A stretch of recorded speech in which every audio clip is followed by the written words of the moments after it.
Round 18 featured the third and final matchup between last year's grand finalists.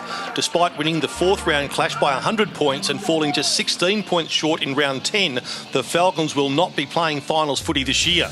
However, this Perth derby was going to be anything but a pedestrian affair.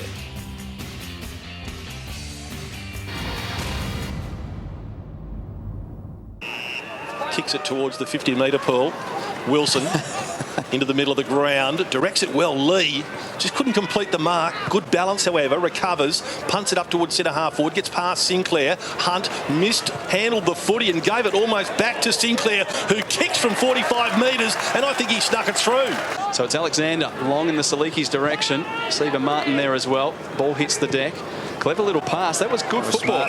Just a little half-distance kick from Black, getting it inside 50, averaging 29 possessions a game. Meanwhile, Kerr was a star in the grand final last year, and he gets the quick reply here for the Falcons. So they're on the board inside 3 minutes. Opening Nichols in this first quarter, sending it back towards Wolf, holds onto the chest mark. A bit of body contact there as well. And the East Perth players taking exception to it. Wolf is down. I thought it was a simultaneous clash when he marked it, so I didn't think there was anything in that. Even in real time, I didn't think there was much wrong with it. So Wolf, from point-blank range, if there is a point-blank range this afternoon, that is it.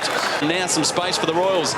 Long kick. There's a couple of East Perth players queuing up here. Hill with the outside of the boot, cross the body, does nicely to McInnes. Could run into the goal line and kick it, decides not to, just skids it through the mud for a goal.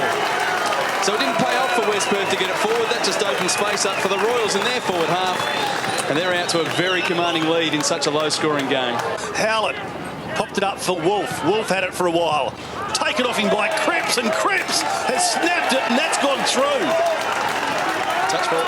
Touch ball, says the umpire. Ball touched off the boot. Turns and looks inside 50. There's plenty of space now for the Royals. A long kick towards full forward. Wrestling done by Smith, and he acrobatically dives into the puddle to take the mark.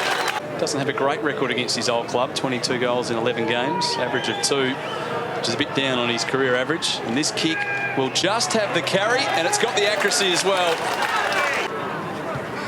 Didn't get much on that kick.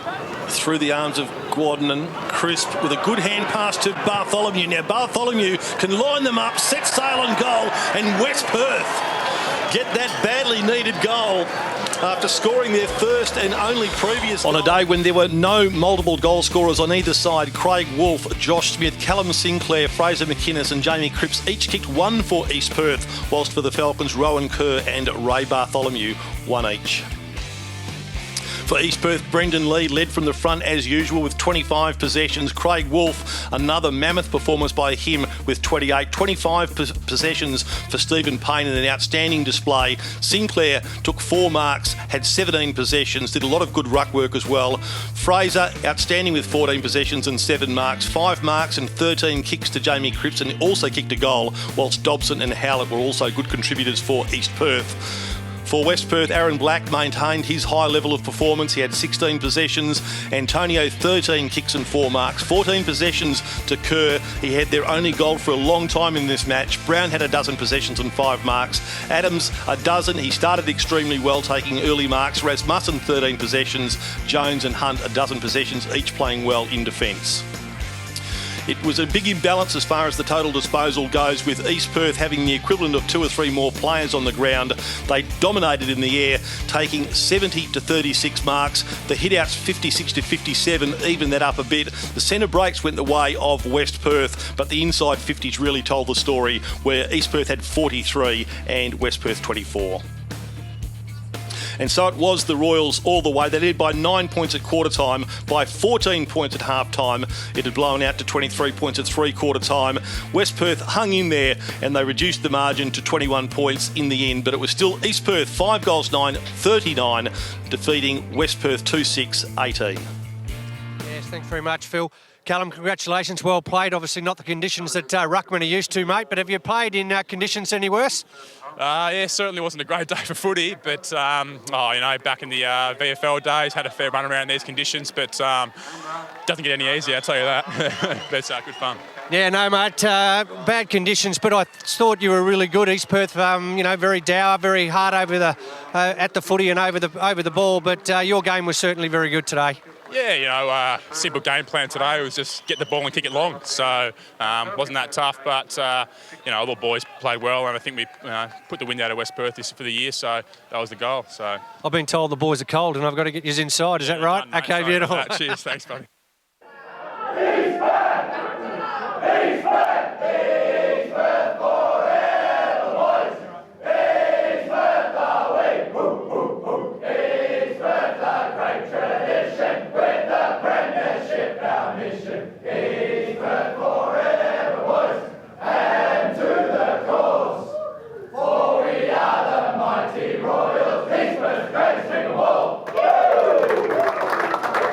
Brian, congratulations. We didn't get too muddy, but the players certainly did. Yeah, they're as difficult conditions as you've seen in a long time in a WAFL game, I think, Rod. So full credit to the boys. They stuck at it. It was real hard yakka all day, but I thought their commitment to the contest and the task was pretty good all day, and we just managed to wear them down enough to get the win. You probably could have scored a lot more. There was a lot of ball inside 50, but I know these conditions are always very hard to score goals, but certainly the effort from the midfield to get the ball in there was very good again. Yeah, it was. Yeah, look, I think, we had a fair amount of the game in our half, which was good. So, if you can keep it there, eventually the weight of numbers probably falls your way and you get enough shots on goal to, hopefully win the game. And I think we sort of managed that today. As I say, really tough conditions. Nothing was easy out there. The simple things are really difficult because your feet give way pretty easily and the ball slips out of your hands very easily. So nothing comes easy. So it's really a dogfight, and it's just hard yakka. How do you think the Oval will sort of pull up after this sort of heavy traffic, and also, probably going to play finals on it as well?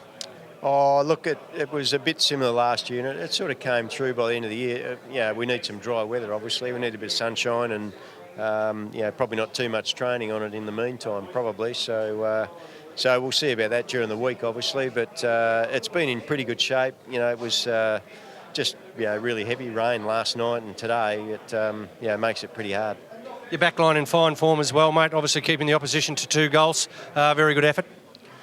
Yeah, well, it was a day for backs today, wasn't it? It was tailor-made for backmen today. But, I thought our backs were very solid all day. Blee, Fraser, Wilson, Carter, etc.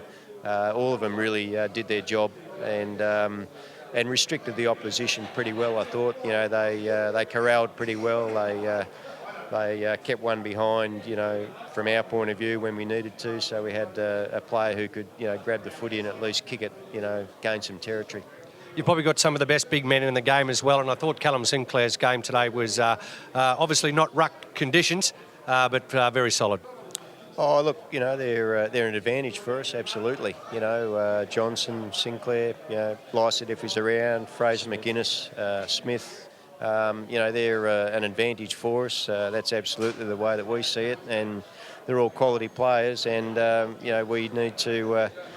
make sure we get the best out of them, certainly, but they're all very good players for us. Mate, do you change anything now leading into the finals, or is it just week by week? No, look, it's week by week. There's still 5 rounds to go, so a lot can happen. I'm not giving you anything either, I know, but you never know. No, there's a lot to play yet. If you have a stumble, you can find yourself, losing your position pretty easily. So it's just week by week, and we just got to keep on trying to get the wins. Very good as always, Dorse. Thanks very much, mate. Well done today. Thanks, Rod. At the Claremont Showgrounds, the Tigers upstaged East Fremantle, defeating the Sharks by 17 points. At Fremantle Oval, Subiaco were pushed all the way by South Fremantle and ran out winners by 9 points. At Steel Blue Oval, Swan District staged yet another memorable come-from-behind victory, defeating Perth by 6 points. And so to the ladder, East Perth still the ladder leaders, and they are a game clear of Subiaco and Swan Districts. Nothing much changes there. East Fremantle, despite their defeat, cling on to, and quite comfortably so, 4th position. Claremont are the big improvers. They jump over West Perth into 5th, followed by the Falcons, South Fremantle, Perth and Peel. So next week, our match of the day will be the final Fremantle Derby for 2014, with the Ledger standing at 1-1. Round 19 from East Fremantle Oval. The Sharks versus the Bulldogs, live from 2 p.m.